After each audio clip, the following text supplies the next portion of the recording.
There's the sniper. I will say, though, you're saying like how strong Team Spirit's been. This year, I will say, only once did Spirit win a series of Xtream. Yes, it was a best-of-5 grand final, fifth game, and it was incredibly exciting, but it also means it was incredibly close. And to the one series that Team Spirit won against Xtream, there are 7 series that what did I say? To the one series Spirit lost, Xtream won 7. So it is very much more has been more successful for Xtream Gaming against Spirit than the other way around. 2 tied series.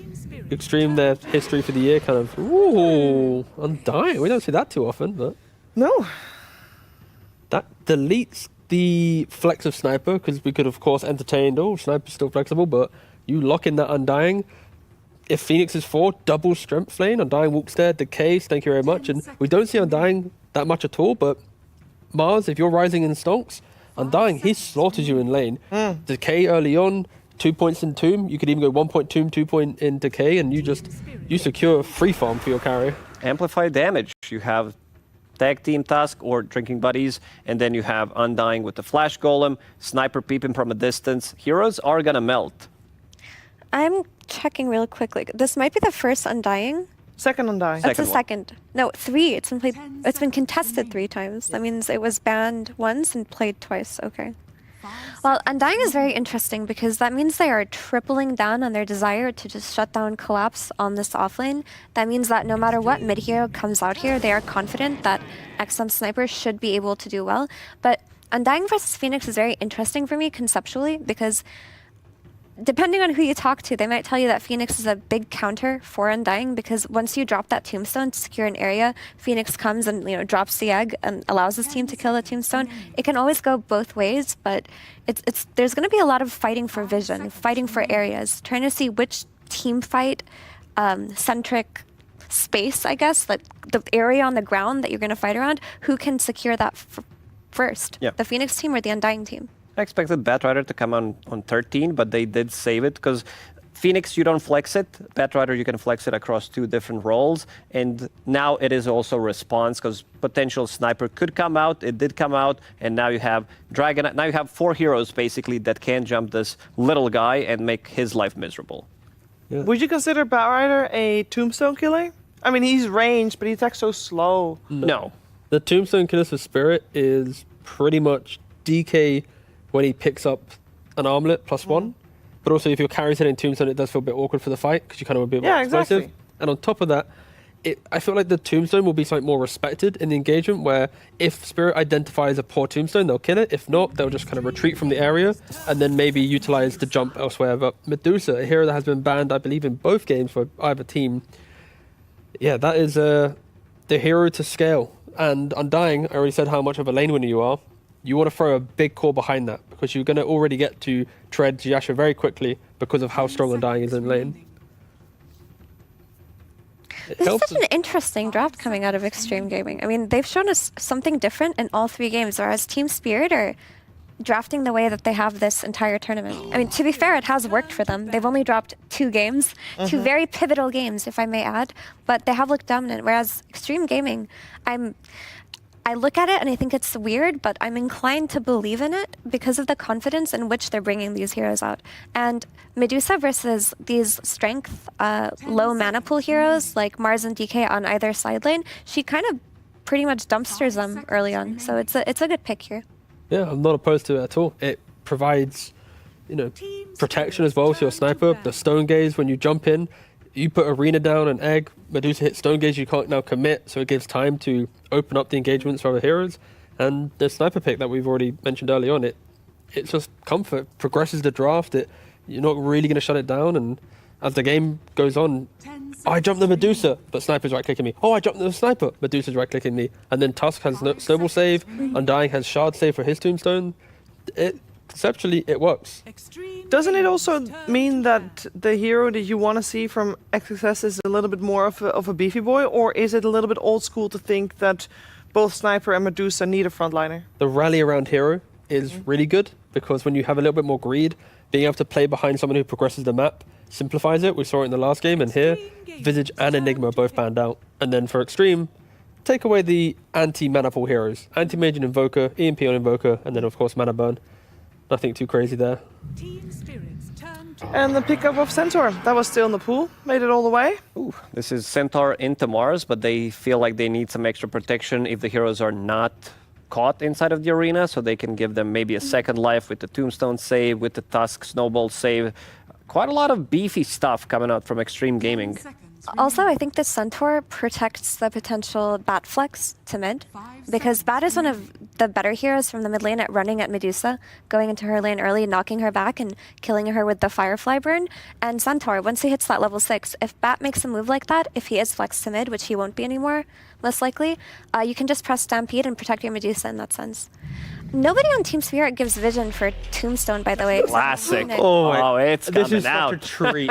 It's the third game of a best of 3. We've talked about how much meaning it is between these, two legacy teams, legacy players, and then we get like a Terrorblade versus a Medusa, like the late game carriers of all late game against each other. Like, But is it good? I need to know if it's good.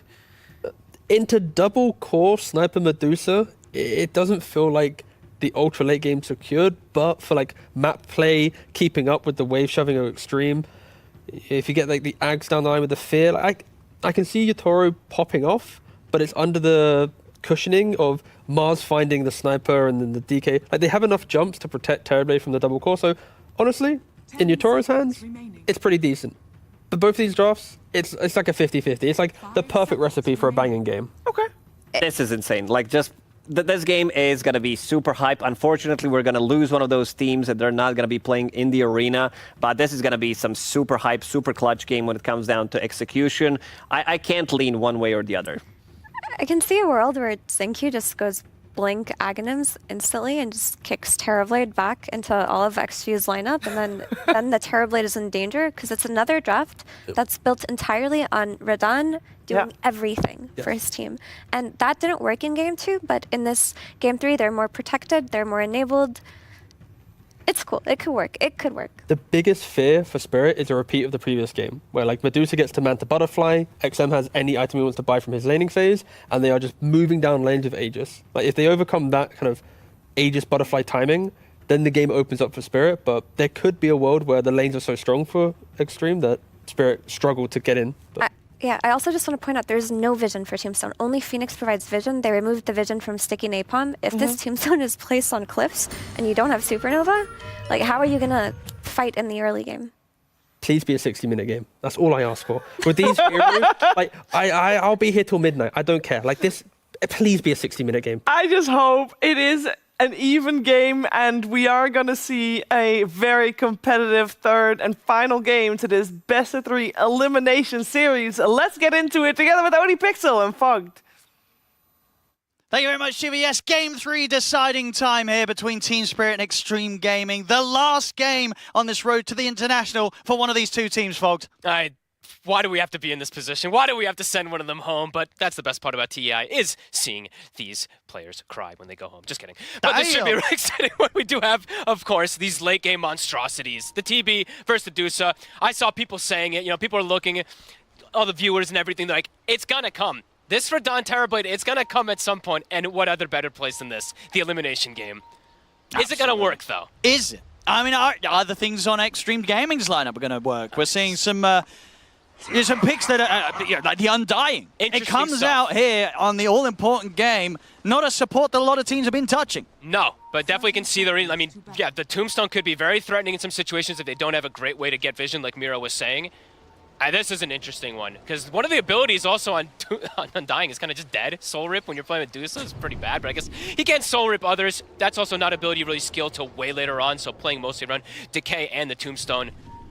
We'll see how this ends up going down. We'll see how these lanes do go down, because they did, I know they ended up, they said at the end there, the Centaur pick into the Mars sometimes can be a bit of a risk, because if you don't Stampede early, you just get stuck inside that arena. If you don't reset away, you can just be trapped, so we'll see how these fights do kick off. And we'll see how these lanes go in particular, because last game, the game was over after lane phase. It was. I mean, on paper, right, when you look at the matchups, nothing in the early game should be as extremely one-sided as the Storm sniper situation in the last game, right? No, definitely not. So that's something going for the early game, at least for Team Spirit. Is that very much was the beginning of their struggles in that game too. This top lane could be a little bit weird. That's the one thing. Batrider is very good to be able to trade versus an Undying, but the one thing is like Undying can sometimes just devastate lanes if he gets too many double decays, and it does get one right there. So we'll see how Collapse is going to be able to do, because I think this is the one this will probably be the most difficult lane for Spirit.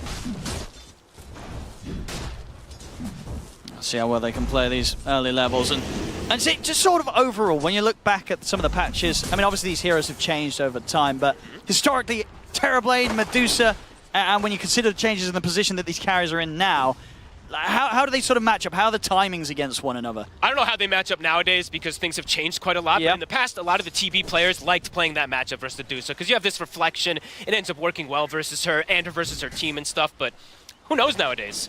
With the way that Medusa changed so much, it's like a completely different hero almost in a way because you have these extra nukes, you have your Facet in particular also makes you so much stronger because you have a literal passive that makes you do more damage. It's just different, you know, it's just very, very different matchup. So Jinkyu was taking the creeps for a bit of a walk, but Poshka ready to contest it.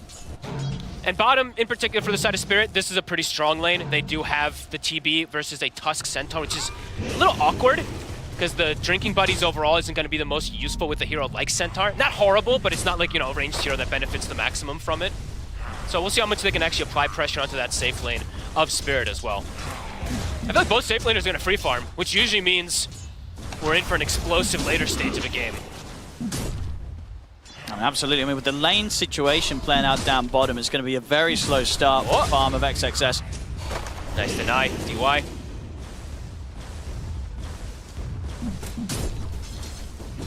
Yeah, maybe XXS actually will have a harder time than Collapse will. Yeah, I mean, these first few waves, he's barely been able to touch any of the creeps here, XXS. We'll have to see as the lane continues. Yeah, this is going to be an off-lane struggle. As carries free farm. In mid lane, as you said, you know, DK, he's going to do pretty much even versus that sniper in particular compared to last time when Laurel just got totally owned. Yeah, I mean, Lal is... he's just going to be feeling fantastic. Oh. I think, yeah, compared to what was going on last game, this time around on the DK, he at least gets to play the lane and indeed maybe have a little bit of an edge if he's able to get some nice denies in against XM Sniper. Either way, it's going to be close. Last game, it was not. Mira? Yeah, he was level 5 when the sniper hit 7 in the last one, so that was probably one of the most one-sided affairs, at least in the mid matchup that I've seen. Sometimes it just happens, you know, the sniper, especially someone like XM, like one of the most comfortable sniper players. It can't happen, but versus DK, a lot harder. Yeah, as we say, even.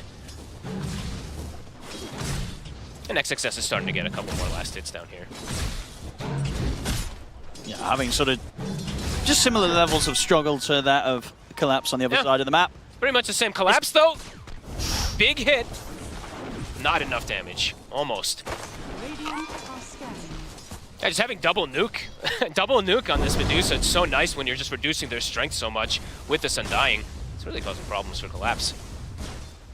A lot of focus around the mid there. Jinkyu to head over to see if there's a chance to get in on top of Lal, but wasn't to be the case. They've got that vision set up around the mid. He's also able to take over the Watcher, so a lot of information that Xtream Gaming are getting around this mid portion, and also, of course, around the triangle, I guess, in terms of just checking for stack potential. Yeah, they blocked it as well, too, right? They put that sentry from earlier. They're playing versus Batrider, so they also are playing versus that Collapse Mars, which they probably expect to have a hard lane, so just making sure that they can know if any of those stacks are going out. Also, this tournament just has an absolutely insane amount of stacks, especially in that like Aurora versus Heroic game, but just means that Mira's going to play the lane, so he's going to look to trade a little bit more with Ame. And things across the board on CS are looking pretty dead. I mean, it's pretty crazy stuff. Yeah, coming up to 5 minutes in, and it really couldn't be closer on the last hits across all fronts. Yeah, this is exactly what we would want for this game 3. Who's going to be the first to die? Yeah, who's going to go down? Collapse has been sitting quite low, but... He has, but he usually tends to do this, right, Collapse? He does. I feel like he knows the limits of his offlane heroes, so you'll generally get to see him sitting as low as he does, but very rarely giving up that first blood. Yeah, he's hanging on to the 8-stick charges, so... Yeah. Could potentially even see, like, Tombstone is now gone, so maybe even Demo does have to be a little bit cautious how far he steps up also. I feel like, if anything, probably the most likely lane to get a kill in is maybe bottom for Spirit around a good metamorphosis. If Xtream Gaming, if the two of them overcommit. But he can just drinking buddies yank him out, right? I mean, I guess if they overcommit, yeah. But I just feel like Xingqiu has so much defensive capability that, I don't know. I guess it's hard. It's lane hard it's to gonna find a kill in this game. But For that's anybody not, early on. That's not what Dota's about, though, as we saw in that last game. You know, not the most kills, and the game ended pretty abruptly. Absolutely. Mira? Is that a little bit of a sneaky move? See what he looks to do here. 6 minutes coming in. Power Rune going to be checked. Xingqiu is going to make the first rotation, at least to break these lanes at the moment. Claiming a bounty as well, too. It's going to be a shield rune. Feels like the difference in gold is literally just those bounties that he's claimed, since the CS is pretty much even across the board. Now the TB's starting to pull a little bit ahead, though. Mate, they're just not going to die at all. 20 charges on the wand. He's got a mango as well. Chilling. Super safe against these two. It's going to take a +1 to come in. I mean, that very much is the story for any of these lanes, it feels. There's got to be a rotation when it comes to finding the early action. But, yeah, both teams, they're very happy to play this passively, especially the carries, right? You know, Radan came here to hit creeps on the TB, and Arme, he came here to hit creeps on the Medusa. 100%. Mira, XM is making a move. Can they get the line up? Does he have the range for the assassinate? I guess not. He had the healing lotus, so maybe it was okay anyway. Yeah, I guess so, yeah, level 1 assassin. Yeah, I think it would have survived. Yeah, it would have been. Just a couple of stick charges in the lotus, yeah. So. Let's... XM knows, doesn't go for it. And let's see where that first move. I mean, Poshka also now looking to at least contest and walk to check for some wards, and maybe it'll be mid. We'll see. Laurel has DK form active, but who knows who's going to go down first. I mean, at this pace, I feel it's more likely we're going to see a tier 1 go down before anyone dies. Perhaps. XM farming some stacks. Laurel farming some stacks. Both mid laners being a little bit cautious when supports go missing. You got to be cautious. You know, could be your final game here on the road to the International. 0-0. Now this, yeah, you know that this is one of those lower bracket eliminations. Oh, it is. Poshka, he's got the dive. Stampede is online. All right. Okay, that could get some action going. Top lane, the spear does connect onto DY. Mira. He's going to try and fight in under the tombstone. It's not going to go well for him as Xtream find first blood. And as DY takes Mira down. Rotation comes in with the snowball. They're ready to take out Collapse as well. They lead him with the snowball. Collapse, he's also going to fall. Xtream, they'll find the first 2 kills to start this game off. And they didn't have to use the Stampede. They could have actually used it earlier in case of anything they wanted to say, but DY was confident. And even if DY dies, it would have been first blood, but it's at the point where it instant respawns. Because we have already made it to this like 8-minute mark. So the Ceaseless Dirge would have kicked in. Bottom. Got the turn up from XM. He's got an Assassinate coming in. Poshka's going to try and sunray away, but the Assassinate will finish him off. Another kill to be found from Xtream as on both the top lane and the bottom lane. Team Spirit, some of them getting a little too aggressive and not, you know, underestimating the potential for Xtream to turn these plays around. Xtream, they're pretty strong in this early game. Up to a 2K lead just off of that one. I believe they got all the bounties that spawned on the bottom side. They got all the ones that spawned on their side too, and these early kills. So now you're starting to see the reflection in that gold, already up to 2K. DY, he's ready to start wandering across the map. Same to be said for XM. They want to apply more pressure. XM's starting to feel his power. And then the Metamorphosis is on cooldown for a long time for Radan. His bottom tower is in trouble, so yeah, Radan's out of there. He's going toward top. Ame is sticking around up here. Collapse is going to go for it. See if they've got the damage. Is there going to be any backup coming in for Ame? Got the Stampede to try and get him away. It's going to work. They don't have anywhere close to enough damage to threaten the Medusa. Even if the Metamorphosis was up, unlikely that they were going to threaten Ame. Back over in the mid, Spirit. Trying to go for the setup onto Xingqiu. He's going to be able to drag himself away with the drinking buddies. He's out. Oh, this ability. TPs are coming in as well. Quick Dragon Tail will stop XXS from getting a chance to set up with a stomp. But again, Xtream, they're putting a stop to any of these early game moves that Spirit are trying to get going. And XXS already has his farming item finished. He already has his Blade Mail, so 800 ahead that of the Mars, and now he can park himself in mid lane. You don't really want to go on this Centaur by any means. A very strong early game again from the side of Xtream. And we saw what they were able to do with a solid lead last game. Things started to speed up very quickly. It's going to be a bit more difficult to do that this time round, considering the nature of their heroes. But without a doubt, if they can continue to respond to Spirit in this fashion, they can absolutely continue to just grow this lead and make it very difficult for Spirit to fight their way back into the game. Yeah, by no means this game do they have that type of tempo push. Close in No. 20. Like that one comes when you have this like Visage and everything in combination with dominating lanes. It just starts to accelerate. This one, it's definitely going to be a bit of a longer one. Which is definitely exciting because we could have some really nice mid-game team fights. The first blink, it's online. Okay. Laurel definitely wants to start dictating the pace a little bit, trying to get onto some of these fragile backliners. Collapse is also about to have Arena back online, so some of the tools coming together that could allow Spirit to make a move happen. They're going to smoke up with the two of them. The Poshko, of course, yet to hit the 6 himself, so this will be without the Supernova. Just trying to find something off the back of the Blink Dagger on Lyle. Oh, what a timing for XM to move out of there, though. Won't be able to sneak himself away. Slow little dwarf. Back over towards the mid. Mira. They might be able to have a chance to go for him. They've got the setup. They share Mira. He's going to get up to the high ground, but Assassinate, bam! Comes in, takes him out. And this XM is getting easy kills and can put the pressure onto the tier 1. Same time, bottom lane, Radan trying to take down the tier 1 himself, but there's TPs available. The setup's there, but Lyle able to put a stop to the Who's Stop attempt from XXS with a quick Dragon Tail. But that does They're bringing maybe numbers. the one to get left behind. He'll try for a TP out, but XM, he knew it was coming, immediately started getting the Assassinate going to make sure that Lyle cannot escape. 5-0. XM is everywhere. This sniper, 3 of the kills because of him. His little rotations. He's doing a lot. Sometimes you wouldn't really expect all the time. It's like, oh, DK rotating and a sniper rotating. The sniper rotations are working just a little bit better. They bring 5 bottom. They cancel some TPs, but very good defense. They're punishing pretty much every single one of Spirit's aggressive moves beautifully. Yeah, excellent move so far from Xtream. And now the mid tower. This is reminiscent of that last game. Mid tower's going down.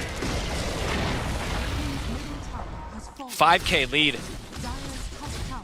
We'll see how Radan can keep up in farm here as the pressure starts to build up against him. Ame's already got almost Manta. Absolutely massive. And these 2 cores are huge. And that was Laurel's blink reveal, right? Bottom. So that does not feel good for the side of Spirit at all. If your first aggressive move just gets completely halted.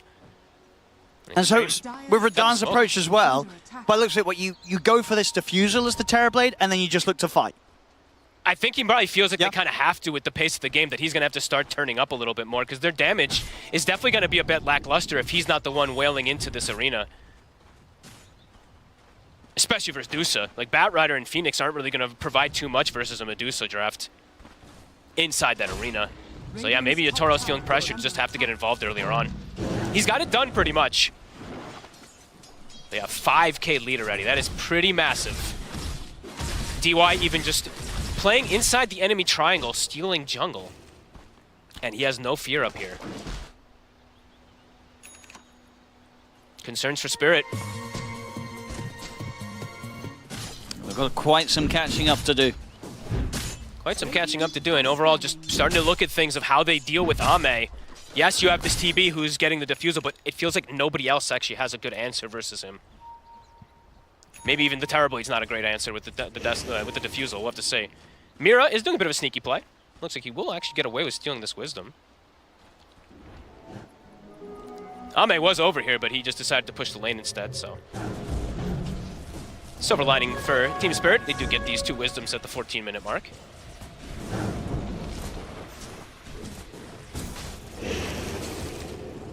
Xtream, I could be ready to look for another move. So the Blink Blade Mail online for XXS. They're so strong in these fights on the side of XG. If they get the jump, they'll get the kills very quickly. I mean, XXS, he's already on top of Radan. Done. He's moving in onto him. Radan, has he got any way to play his way out of this? The arena will come out. He's able to turn with the sun. Deposit the metamorphosis. He looks towards XM. The tornado's there now. He's out with the Stampede.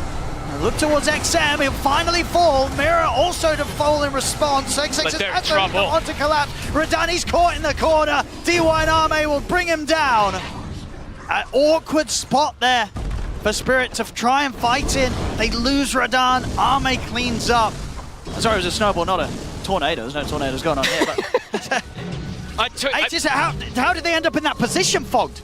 They just wanted to back up Radon because he's up there alone, but he gets completely isolated. Honestly, XM almost doesn't even die. He's so tanky on the sniper with this build. 1700 HP.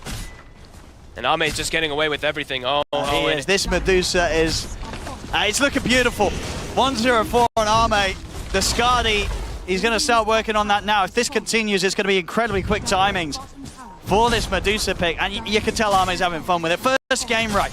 We heard from them during the draft that he wanted to play some Moeta. I bet you this game 3, he probably came into it at the start of the draft and said, I want to play some Medusa. So far, it's looking great. It was banned out in both of those 2 games before, and it really is starting to look absolutely beautiful. Laurel, he goes Blink. They have Mars with a Blink too, so their damage, it's literally only really gonna come from Radon at this point, and he is pretty cooldown reliant. Has to show up with meta. It's the reason we don't see this one too often right now, and Xtream are just capitalizing beautifully after these lanes. And they can get on top of him, they can kill him. The fights are going to be so difficult for Radon to turn up to. And Ame's farm is just getting absolutely out of control, as you said. Yeah, Manta, he's got the ulti orb also finished up too. He is massive for 16 minutes in. They all really are. DY also has a Pavis, so he's also decently farmed on this Undying. Collapse blinking in. DY will drop the tombstone.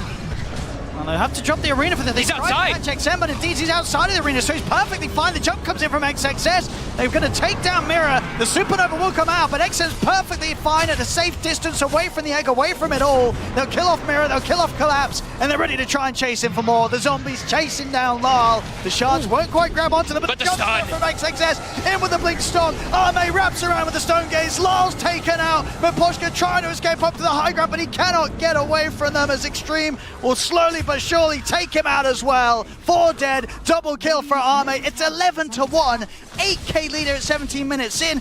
It's almost as if this game is going faster than game 2. It feels They're doing like it with this draft. Xtream Gaming, after that game 1, game 2, they walk over Spirit. Now game 3, they are doing it in a very Xtream Gaming style. They're speed running it. It does feel like it. That's a perfect fight for them. Yeah. The sniper doesn't get caught in the arena. DY is just standing inside of it. They can't even finish off the Undying, and even if they kill him, he instantly respawns. Back at the base, he'd be able to come right back in. They're getting nothing, Spirit. No.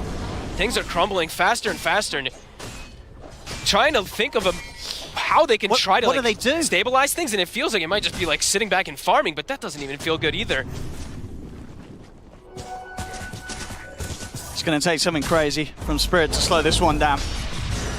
This is a tanky Centaur. They've got decent damage with 4 heroes here, but is it got the blade enough? mail off before the lasso. It's on the retreat. The snowball there as well. I mean, Jinkyu trying to get XXS back to safety, but he will get taken out. They should be able to turn towards Jinkyu here with the damage from the Laurel. Metamorphosis. From the backlines, XM shot down Lal. Rodan gets the double kill. See if they can get out though. And Poshka, he certainly cannot. Now Collapse. Also got to be careful with one of the zombies starting to go at him. Rodan. Just in the meanwhile, just Ame is just farming though, right? So they're trying to make these moves with 5 heroes because it feels like it's like these desperate moves, but Ame's like, this is great. And he's gonna have a Skadi. He is 18 so minutes in, farmed. Manta Skadi. It is crazy timings. His team doesn't need him either. They can actually fight versus Spirit without him at this point because of how far ahead they are. And XM, he actually almost has a BKB on top of everything too, so even tankier. With BKB, he might not even die if they throw everything. I think so, even if they sort of get the setup with the arena into the egg, if they can't find the chain stun to just completely control him, he's going to be able to turn and take down that Supernova. And XXS is getting closer and closer to having a Crimson Guard too, which, oy. He is a tanky beast on this Centaur. It's going to block so much of the damage that Spirit is already lacking. DY. Aggressively postured because he's got Ame. Indeed, he's going to get the tombstone drop down. They've got the Stampede as well. The hook Big up stun. as well. It's a beautiful jump straight on the mirror of Radon. Punch up to Radon. Can he get the Sunder off? He can. The arena is there with the spear connection over towards XXS, but he's tanky enough to walk it off. They can't quite. Here comes XM. Radon getting sniped down by XM. Double kill for DY. Spirit, they've got to run. 12,000 lead. They're just continuing to dive forward. Jinkyu wants more. Can't find it, but the tower in jeopardy. There's no glyph. These fights are just proving to be all too much for Spirit. They can't kill a target. They got a huge Sunder. It gets XXS at what? 10% HP or less. He gets mech'd. He gets soul ripped up. He's just fine. an incredibly one-sided affair so far in this game 3, and it's not looking to have many hope for Spirit. Radahn, it turns up and dies. And that's the BKB now done for the Sniper. So on top of having damage item, he's got that extra survivability. Crimson soon for the Centaur, and Ame. I think looking at Ame just looks... definitely puts some fear into anybody here. Yeah, this is crazy. I mean, this is the thing as well. I think, last game was about, 26 minutes in. This game, it was like that 6 minute, 7 minute mark. It felt like we were going to have a nice slow pace, a bit of a build-up. But no, Xtream Gaming, they said no. They turned the heat up. They're taking over the game incredibly quickly. And this sort of lead with their lineup at 20 minutes in, it's quite a sight to see. Yeah, and it's kind of hard to break that kind of lead too when they've got a dual core that's very good to play versus something like Terrorblade. You know, they have got this distance at this point with these type of items that they really can shut him down so hard. And Ame already has. It's just crazy the timing, right? The Scotty this early versus these range cores. That's beautiful. Beautiful so far from XG. Hey, give him an Aegis. Okay. Yeah, good luck. Good luck. Done it once, now you got to do it twice.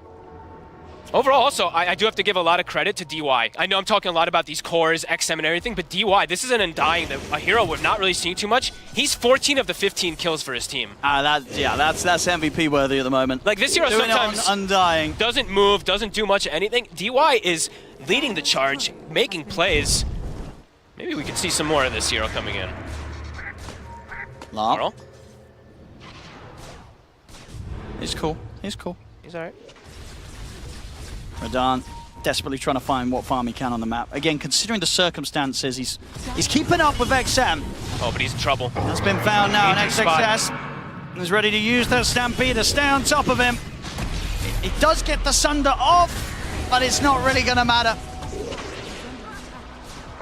Has to take these risks and farm in such locations, but will of course mean that once and again, Xtream Gaming, they'll find Radahn. And they might start heading down mid to Ame. Amp damage with this Aegis, getting close to a Butterfly. No realms of anything to deal with that anytime soon on the side of Spirit. It could be another one of those 25-minute high ground pushes. It does feel like it's culminating to that. Spirit trying to find what they can on the map, trying to get these next items. Will they get the time? And look at the positioning from Mira. He's just trying to cut waves, but he's caught. Ooh, he's dead. Bye-bye. That's a game like trying to D-ward to catch a wave because they're looking to just take this mid-rax. This is crazy. 22 minutes in, Even and you got Ame on the Medusa hitting your high ground. Full Greaves on DY. This is a super farmed Undying. Try and get the jump onto DY. Collapses in with the follow-up. They'll burst through the Undying. The arena's there, if anything, to just sort of hold them back and give them a chance to back away from this. He does respawn instantly, though. So Undying, he's coming right back to that fray. This push is going to keep on coming from Xtream. Fortification comes out. Spirit, what can they do to hold without the arena? They still have the Supernova. They've got the blink on the Batrider when he's respawning in 2 seconds. Let's see if they can get some big repositioning. Next creep wave about to come in. The backdoor protection's gone. Ame's up to the high ground. It's Ame. Who goes on him? Who wants to go on him? Radahn is going to do his best, cutting the creeps. The range racks are gone. XXS is in with a jump. Collapse presents itself immediately there on top of him. Collapse is gone. Miposhka? He's going to dive away just in time to assassinate. Here it comes. Ooh, not enough. But the Rax, it's... Oh, actually, backdoor does kick back in, so they will keep that alive with their bodies. Radahn is indeed. He's keeping the melee rack safe. But they know he's cutting it. XXS, he's going to go catch the illusions at the least. Radahn, he's got to hide. They're going to escort the wave. I mean, he's got this invis room, but he can't do anything crazy with it. He kind of wants to. The XXS is just, he's bodying the wave, you know, making sure that Yatoro, Radahn can't cut it. He'll settle for a curry. I mean, Radahn just trying to draw any sort of focus away from the high ground of his base. Here comes that push again, though.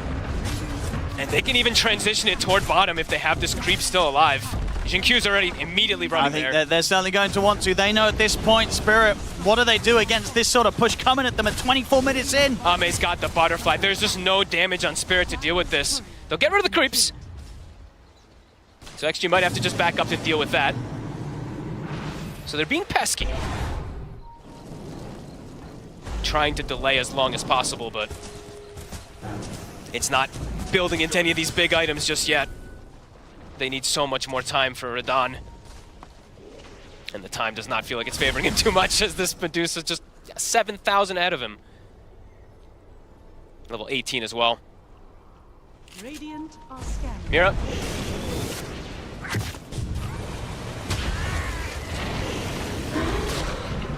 Oh. They just drop a he'll drop a tombstone. tombstone for that. He's like, well, you can bump me back with the flame break into a little corner on the cliff, but I'll just drop down the tombstone and take you out with the zombies. They'll go top. Ame, he's got a catapult up here, and again, now they're going to escort this wave to probably look for that tier 2 push. And for Spirit, I mean, what do? How do you stop the push? I mean, they're trying their best to cut the waves, yeah. but the push is coming. They kind of have to keep sacrificing their supports just to Think keep so. the game alive. There's no way they can fight. Head-on battle is just impossible. And I feel like the Fountain is their strongest ally at this point if they can get them somehow pulled into there, but Radiant's top tower. XG's playing it clean. Sticking together, sticking with this wave.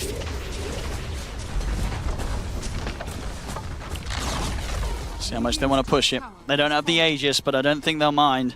They know how strong they are with this lead, Xtream Gaming. Smoke up.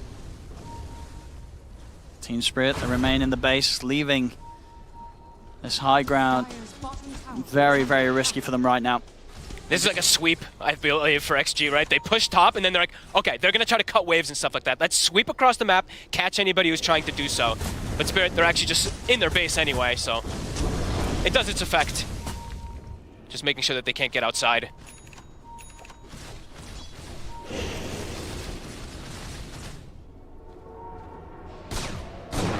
And just continuing to grow this lead even more. XXS. And they're starting to step up the pace a bit, Spirit. He has 3,700 HP with the Crimson. I think if they even throw everything onto him, it might not be enough.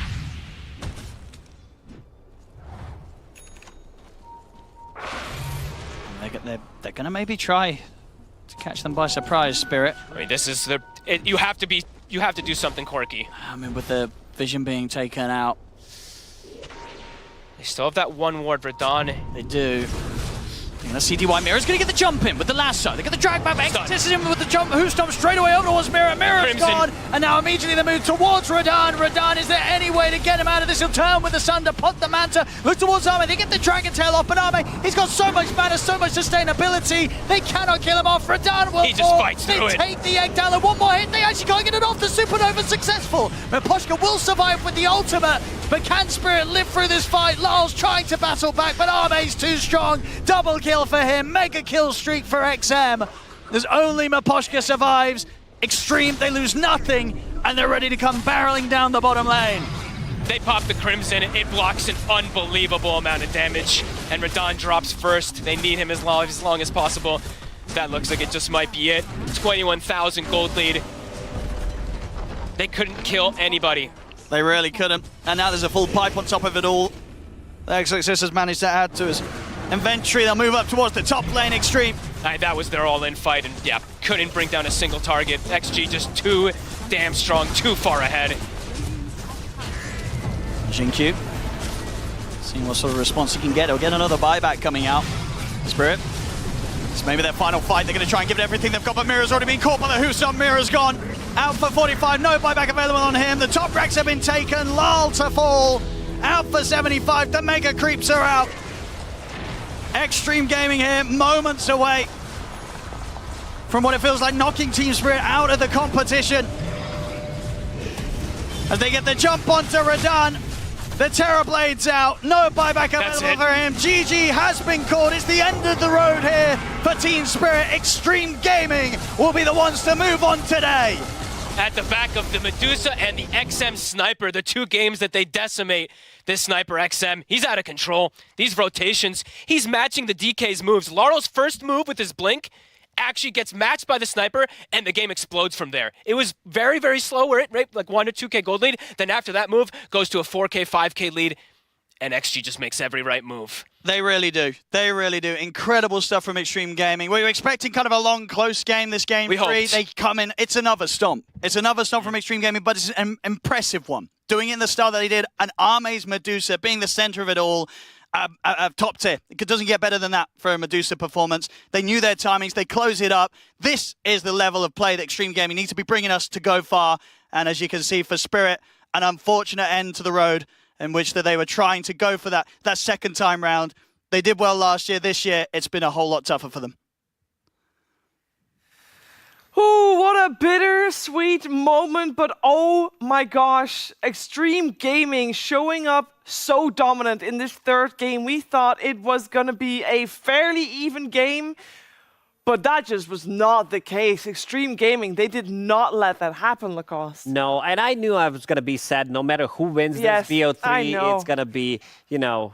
Pain. Because these two teams, they're very clutch, but Xtream Gaming today, they were just a better team. If we look at the game one, how they played, they almost won that one. Second game, they outclassed Team Spirit. In the third game, they did it even more. Medusa, plus, you know, this Undying in the lane, plus Sniper. These are the combination of the heroes, some old school stuff. They're bringing the new heroes as we kind of expected. We said coming into the series that heroes, especially the carry heroes, are going to be different. We've seen Muerta, we've seen Medusa, we've seen Luna a couple of times as well, which is a popular hero, but they also brought new stuff. For Team Spirit, it didn't work out. They tried their best, cut the waves as much as they could, but they just never had a chance to fight back against Xtream.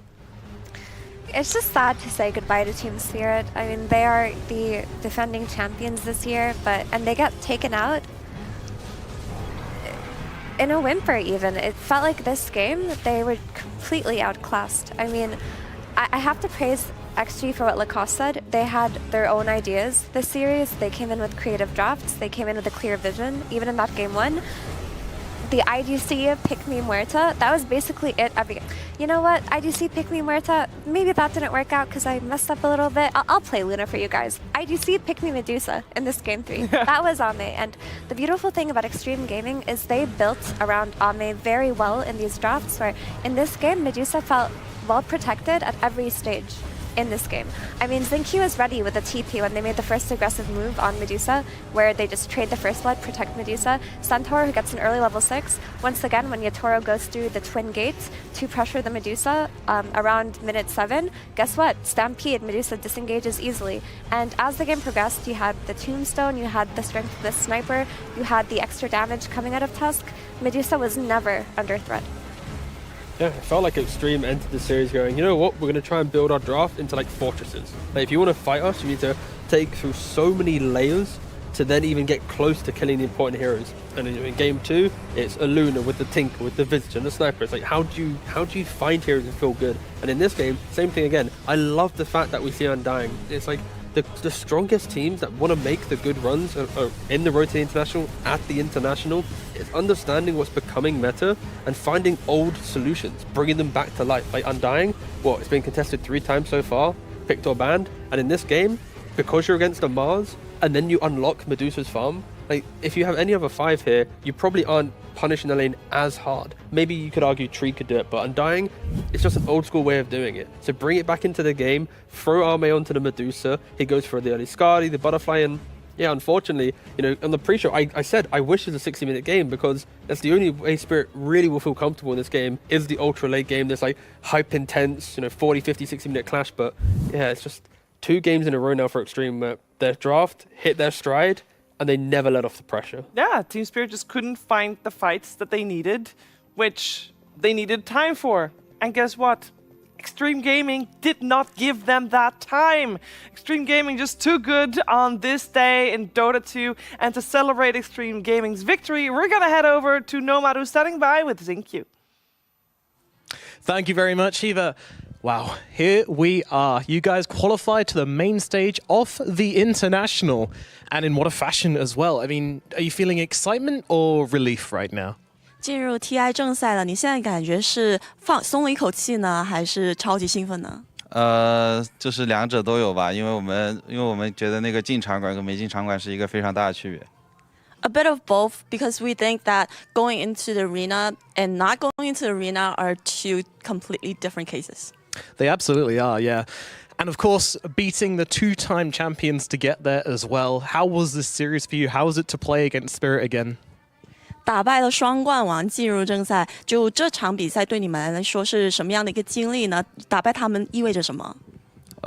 意味着我们就是进了8强啊，然后也没有什么特别的经历吧，因为他们这次比赛状态也不是特别好。Well, beating them means that we made it to top 8, so that's great. In terms of beating Spirit, it doesn't feel much because we feel like their form is not top shape. Interesting. I mean, certainly didn't look fantastic there. You took it early game, 2 games in a row. Is this something you planned? Was this your idea, or did your lanes just go well? 连续2把你们前期都非常有优势，是你们计划之中的吗？还是就对线打得好呢？就是我们肯定有这方面的想法，所以我们才会去努力做这方面的，就去练习吧，然后就也做到了。Well, we have it planned. That's why we worked towards the result, and it worked out. It certainly did. So now, obviously, you're carrying the hopes of China on your back. How does it feel to be representing your region, the last team left? 现在你们是中国区最后一支队伍，然后全村的希望，就有什么想说的吗？就不知道，就是感觉可能大家就我也不懂，就可能因为我们可能也就是走的不会太远，所以我不敢放太多的狠话，所以就冷静吧。Well, I don't know. I'm trying not to say too much because it is definitely pressured. So calm down and we'll see. Okay, excellent. And yeah, last question from me then. After that first game, what was the conversation like? How did you reset and come back so strong in this series? 第一把之后，你们是怎么就是重置自己的心情，然后怎么重新打回来的呢？第一把就是觉得我们其实是很有机会赢的吧，然后就是我们自己的发挥，然后当时的决策做的有点不对的地方，但是我们从自我感觉我们其实是状态比他们好的，所以我们有聊这个事情，我们说我们前面打得很好，我们马上就要赢了，只是我们最后面选择的差了一点。After the first game, we actually thought that we played well, but we made a few bad calls and the game ended. However, after the game, when we discussed, we actually told each other that we played well and we're in a better form, so we should just continue what we're doing. Well, that certainly worked out for you, Jinkyu. Congratulations making it to the international main stage, and best of luck in your remaining games. Shiva, back to you. Thank you very much, and I think it's a very healthy attitude from Xingqiu, you know, calm down. We'll see how far it goes, especially in the lower bracket. One step at a time is the way to go. But at least for now, Xtream Gaming, Xingqiu and his squad can take a little bit of a rest because they get 2 days to prepare to play in the Royal Arena. I also have some silver linings for the Team Spirit fans, actually, because they won TI-10. Obviously, slightly different roster. Laura wasn't there yet, but they did fantastic. One TI-10, great. And then the next TI, they bombed out. Yep. Next one. But then the one afterwards, they won. So if they bomb out here, they'll do great next year. That's how it works, right? That you've leaked this. Matt is correct. Oh, hey. Sorry. Oh. Lacoste, back to you. Back to me. Hard to say. Team Spirit, they are not in their TI form. We've seen them struggle throughout the year at some of the tournaments, Riyadh Masters as well. They, I would say, dropped out relatively early, considering all the hype whenever they play.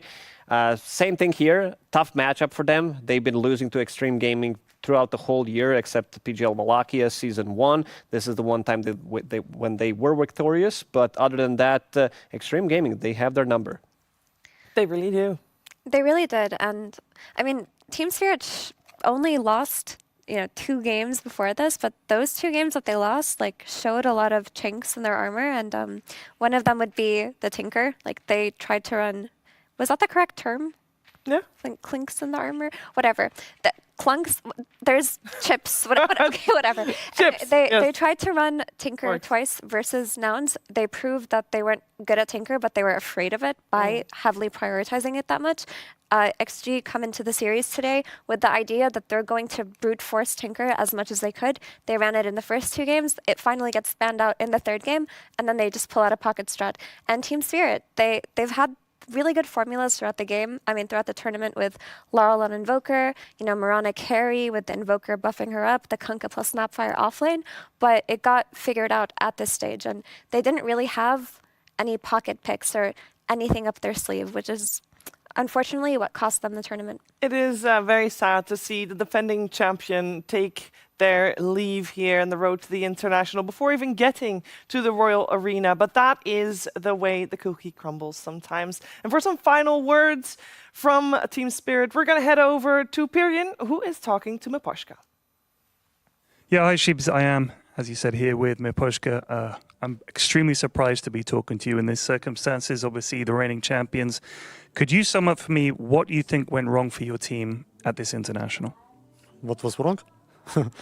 I don't know, actually. I think we just did some mistakes in draft stage at some games. For example, against Nouns, we were focused on wrong heroes, what we actually shouldn't play at all, and I think this is a little bit made us disappointed. Also, we went to loser bracket because of this lose. So, yeah, and I think here is a lot of strong teams, and for Xtream is also a strong team, and it's hard to say that we must win them. Like might be everything, and that series they were stronger. Yeah, they played very, very well, that's for sure. Do you feel that perhaps this patch or the meta doesn't suit the way you guys like to play? I'm thinking about the way you played last TI. Is that a factor or something else? I don't really think so. I mean, at Riyadh, for example, there was a meta we didn't adapt well enough, but on that tournament, I think we had a lot of good ideas. We played all meta heroes. I think we just did some mistakes at the draft stage. Didn't find right ideas, and that's it. But I think meta on this ZTI was good enough to win for us. I, along with a lot of other people, have been really enjoying the Team Spirit vlogs at TI. Are you guys going to keep doing them a couple more before the tournament is over, do you think, or are we going to have to wait? What do you mean? The vlogs, when you upload, are you going to keep doing them at all, or are we done now? I think so, yeah, of course we will gonna keep doing this. Fantastic. Looking forward to next season. Obviously, you guys won a TI, crashed out of a TI, won a TI, crashed out of a TI. Are you going to win it next year? Of course. Of course. Well, do you have any words for the fans that have been supporting you throughout the season? Thank you, everyone, guys, who supported us, even in our bad results. But I think every one of us watching some comments, and we see your support. So thank you for everything. And thank you. You've been fantastic to watch. Sorry it wasn't to be this year, Miposhka, but I'm sure we'll be seeing more of you again soon. Anyway, that's us here, Shiva. Back to the panel. Very much. It is still very sad to see Miposhka and Team Spirit go. But that's the way it goes. Competition is hard, and I know that Team Spirit is also very well aware of that. Competition is fierce, but that also means that the top 8 teams are going to have some games against each other that, the cost, they're going to be fire. Oh, most definitely. Looking at the upper bracket, Team Liquid against Cloud9. Team Liquid, they did look really good. Xtream Gaming looked great today, and yeah. Team Liquid looked 2 times, 3 times better than Xtream. They made Xtream look like they made themselves look like they were smurfing against Xtream. Pretty much. And Almost. Then also Tundra against Gaimin. Tundra, even with the stand-in, this team doesn't feel like they have a stand-in because Saksa is an insanely talented player, always was, probably always will be as well. And I think Pure is playing some of the best Dota, probably the best Dota that he has ever played. This team, everything is clicking together. Everything is clicking together in those 2 upper bracket matches. So we'll talk about them in a little bit. Before we do that, though, it's time to reflect a little bit more on the series we just watched together with Purge. Thanks, Cheever. Yeah, I wanted to look a little bit about the laning stage and how that transitioned in the last game. The crucial moment really is the first blood in the off lane that they played and how that ended up matching up. If we take a look here, there's already an advantage in this game if we take a look at the net worth differences. We have Mars down here, 2,500 versus Medusa, 35. Big difference already. This is because of the Undying. This guy right here is going to lower the strength that Mars has. They're going to miss last hits. And they have to be very careful. In fact, Mira on the back is level 3 and Undying's level 5. So they're already at a big deficit. They just pick up 4 here. So they see this really good opportunity. They're like, Undying's low. We can kill this guy for sure. But he has 3 points in decay, and watch what happens. He's going to land a nice double decay on both of these guys because they get a little bit too close. And then he's going to tombstone, and then he's going to heal himself. And all of a sudden, he does 570 HP. Mira even throws a blood grenade lowering his HP, and it just becomes a complete disaster here. Collapse does have the opportunity to spear to get a return kill, but this is really tough at this point. It's like 50-50 at best that you land that, so he ends up dying. And this kind of just starts cascading. Similar story. XM did such a good job watching the minimap. He just found opportunities to punish side lanes.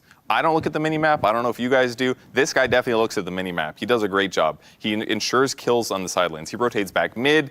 They kill Mira. Mira's still struggling, not level 6 yet at 11.5 minutes, and it looks like this is going to be a good push. Check it out. This guy is still looking at the minimap. Can you believe it? He TP's bottom. This is the counter rotation against the Dragon Knight. Another shrapnel. He doesn't go for that new trendy shrapnel. Nah, this guy's the sniper master. He's been playing this hero for much more than 3 weeks. And he goes for the damage over time, heavy slow. And he dies in this TP. This is his first death. But like at this point, it's a 5k gold disadvantage. Amazing play by Xtream Gaming. Unfortunately, it wasn't a little bit closer, but man, that laning stage was really strong. It was really strong. It also makes me wonder when teams will face Xtream Gaming in the Royal Arena. Will they get that sniper? I have my doubts with that, T. Just picturing the sniper laugh ringing through the arena, thousands of fans having to listen to that pesky little dwarven chap. Yes.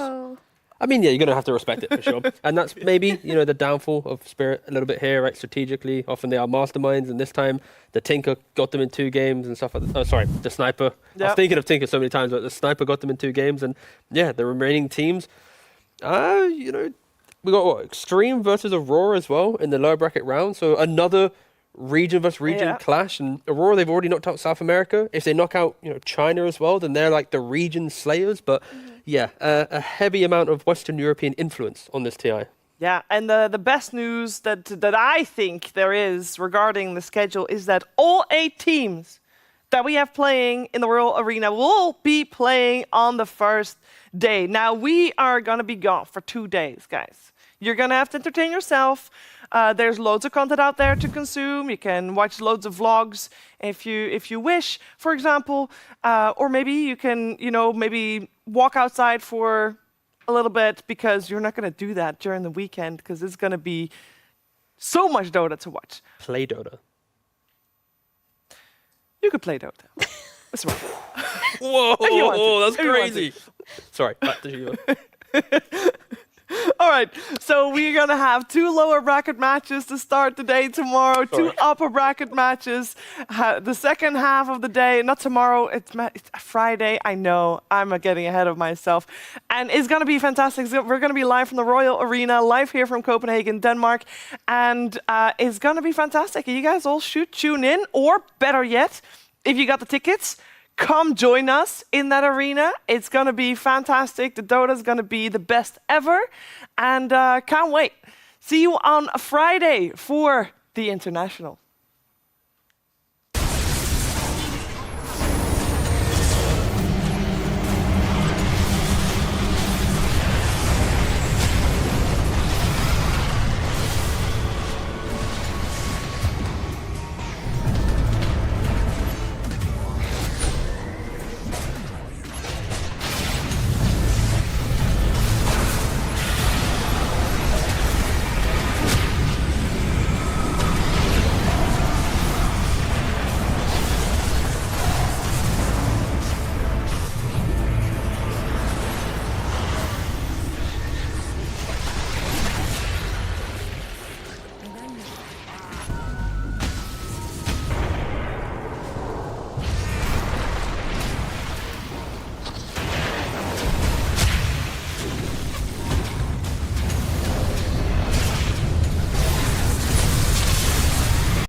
Rajinikanth एक बहुत famous south के